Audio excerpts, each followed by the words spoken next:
Coach, I'm sure it helps to have JD and Kamani available for the rematch here, but just curious overall with the way the lineup and the rotation has changed for you guys. Do you feel like you're better equipped to match up this time around? Well, I think, every time you face a team for a second time, there's always going to be changes from both, sides. And certainly we feel like we're a different team than we were, as I'm sure Mississippi State has improved in areas as well. So, they're a team that's physical but I will say that at that time, you watch that tape and then you watch our team now, at that point we were more of I don't know, I guess you could say we've kind of eliminated the your turn, my turn basketball, and we've grown as playmakers on the offensive side. And then, defensively, we're certainly a much more connected defensive team that seems to operate and click as five defensive members, maybe more than we were earlier in the year. And then, the last game, Tolu Smith was questionable coming in. He played and had a big impact. Sounds like he's in a similar situation in this game. I'm obviously you prepare as if he's going to play, but do you almost have to have two different plans, because I'm sure it's a much different dynamic when he's not on the floor versus when he is? Yeah, I mean, they have, obviously Tolu Smith is a, very talented, post-up player. Brooks is as well, number 10. He's either going to play the 4 or the 5. I think we're trying to figure out, defensive themes regardless of who plays. Try to look at their offensive sets and figure out, how we can maybe defend those sets a little bit better than we did in game 1. And I'm sure Coach Holland's doing the same from his end. So there's always going to be some slight adjustments, in the second time that you play a team.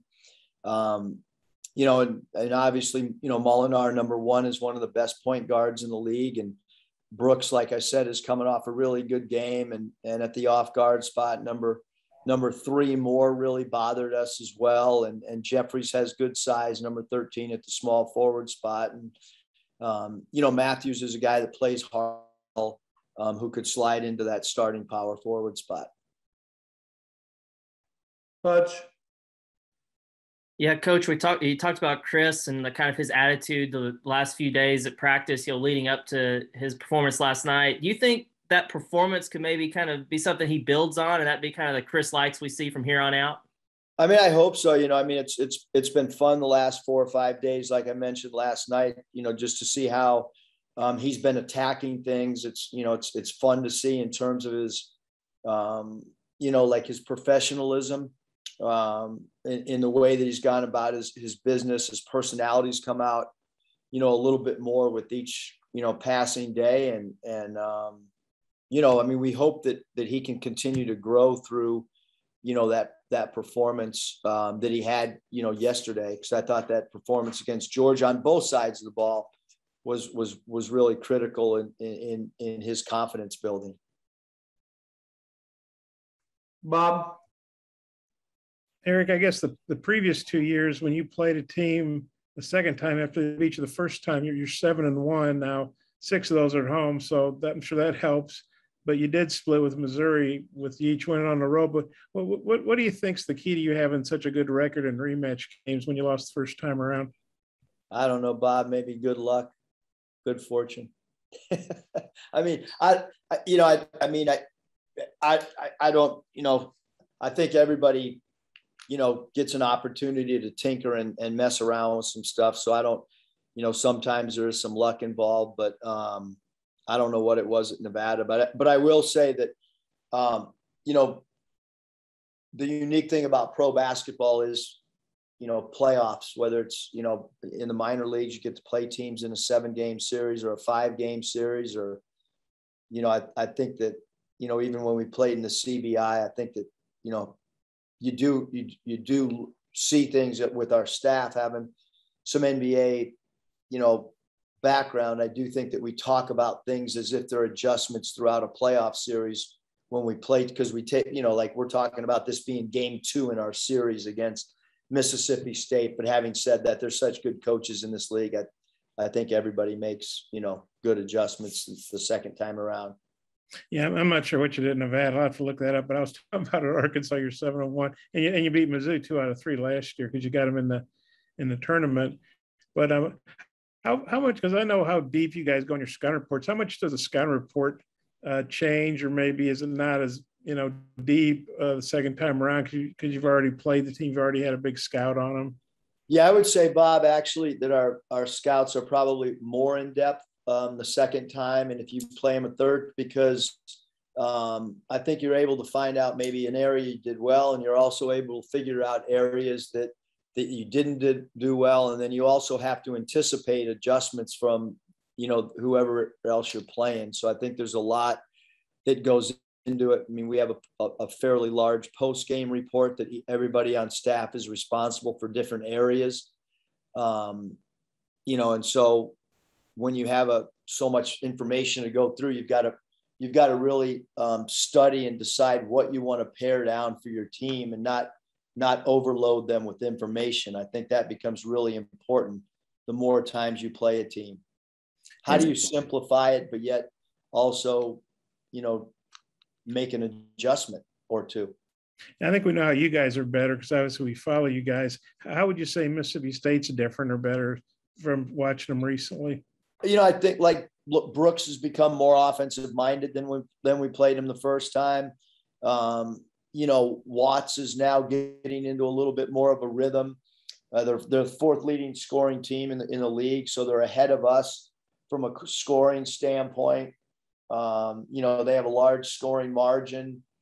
Field goal percentage wise, they're first in the league. So, I mean, I think as the league has gone on, we've seen some identity themes. Obviously, they're a really good offensive rebounding team. I think fifth in the league and number one defensive rebounding team and the number one defensive rebounding margin team. So I think they're better just because you see these numbers become real because we played more league games and, look at their 12.38 average on the offensive boards. And that's second in the league, 99 total offensive rebounds. So we got it. There's some definite themes that we've got to focus in and get better at than allowing them just to go grab every offensive rebound that they want. Okay. I got a couple more, but I'll turn it back to Mike. Thanks. Nate. Yeah, Eric, after a game where you hit threes like you did, do you worry about the next game becoming 3-ball happy where people start just popping threes because they've had success? No, I mean, if that happens and they're not going down, they can always come and sit next to me. So, I mean, we're not just going to let, guys just go out uncharacteristically, but we also want to, we also hope that game built some momentum, Nate. I mean, I hope that it gave some guys some confidence, but we want to remain, who we are. Offensively, we don't want to change too much. I think when you look at our scoring numbers, they're pretty good, and we want to just keep building off that. As far as your grad transfers, because it seems like they're all coming together. Was a lot of that just time that just took this while for everyone to start playing well consistently? Yeah, I mean, I think that when you have a new team, I mean, it's like gardening. You plant seeds in the ground, and then how long is it going to take for, to see the fruits of that? Is it going to be 10 games, 15 games? I don't think you really know. And we've changed the starting lineup and I think like with the change of the starting lineup, which obviously has those grad transfer, you're talking about, 2 grad transfers and Trey and Stanley, and then you add in a DC and his experience. I think it's about habits and then, kind of measuring those habits and those habits turning into like what I would call victory habits or winning habits. And I think that on both sides of the ball, when you're new to a system, it's going to take X amount of time for you to do it every day. And I think what happened in non-conference is we had some of those guys doing it every other game, some of them doing it 2 out of 3 games. You know, and now at least, you know, other than the first half against Georgia, we've been really consistent over the winning streak of doing it for 40 minutes. We did not do it last night. We took a step backwards, a major step backwards in the first half, and then we regrouped at halftime and got back to those habits that have helped us become good on both sides of the ball. And certainly, I think, Nate, yeah, sure, the continuity of all those guys being new to the system, I think over time it helps. Thank you. Christina? Coach, going back to talking about Chris, I know obviously as a shooter, SEC play has been kind of hard for him, and I wondered if there was something in particular you saw him struggling with, or sorry, my cat just reached into the and he's getting up. I was wondering if there's anything in particular you saw Chris struggle with as a shooter over SEC play, or if it was just kind of an off time for him. Yeah, I mean, I think right now he's really locked in, you know, of late. And, you know, again, I mean, just because you watch other sports and stuff and you can see a pitcher go through, you know, times when he's really finding the strike zone, and then other times where he's, you know, throwing more balls than what normally happens, or it could be a hitter, you know, gets into a slump, and maybe a shooter's confidence kind of can waver a little bit. But I think that the time and the work that he spent in away from practice, he's been way more locked in than he was earlier in the year. And then how do you feel like your expectations for him have changed since he got here, and what do you feel like his ceiling is? Yeah, I mean, I think we had really high expectations, and then I think we were searching for a role for him, and you know, you kind of waver back and forth, like who's your X factor going to be, you know, going into a game, and then who is the X factor after the game. And you know, like last night, I think that, you know, the work that Chris did, I thought that in his minutes he was kind of that guy that changed the complexion and the momentum of the game. I really did. I thought we stunk in the first half, and we played lifeless. And he came in and he gave us a jolt of energy. And he got some steals that only a guy like him can get. And so the more guys that you have coming off your bench that jolt you with energy, the better off you can be. So certainly if he can continue in that role that he had against Georgia, it would nothing but help us. Follow up, Bob. Hey, Eric, beyond the scouting report and the X's and O's and film study, et cetera, when you play a team that beat you the first time, how much like maybe extra motivation do you guys have, just because they don't want to get swept? They want you know, they want to beat a team, maybe a little extra motivation if a team beat them. Yeah, I mean, I think that, you know, anytime you don't play well, your antennas go up a little bit, you know, and you're, you know, you can grab the attention of your team. But I also think, you know, like if you win the first game, that I mean, as you progress throughout the season, every game, you know, gets more magnified, and you have less opportunity. Like we don't have that many more opportunities to play at home, you know. And so for us, if we have 5 home games, this being, you know, the 5th one, like that's not a lot. And we talked about that with our team today. Like, you know, I mean, pretty soon it's going to be 4, then it's going to be 3, then it's going to be 2. And it's the same thing when we went on the road last night. We talked about how many road opportunities we had going into the Georgia game and the importance of that. And then that was overly reminded at halftime just about how many road games we have left. And especially guys that eligibility runs up. Like, I don't think they understand like how hard you have to play and how competitive you have to be, because it's not going to be there for very long. And then, you know, the second half last night, I mean, Georgia's a pretty good offensive team. They're not a very good defensive team, but you guys really locked down on them defensively, you know, really like you had in all the previous games of the winning streak. I mean, how good was that to see that you had kind of a defensive lapse, but you corrected it, you know, right away in the second half?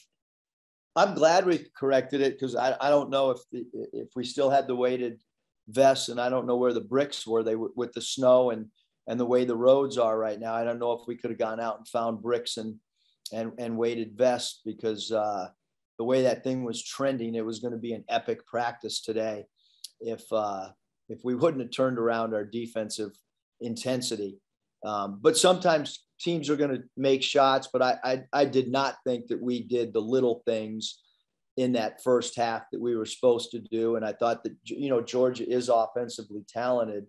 But certainly in that second half, I thought we played as hard as we should have been playing the whole game. Was your halftime talk real analytical, or was it more angry and paint peeling off the walls, or how'd you get through to them?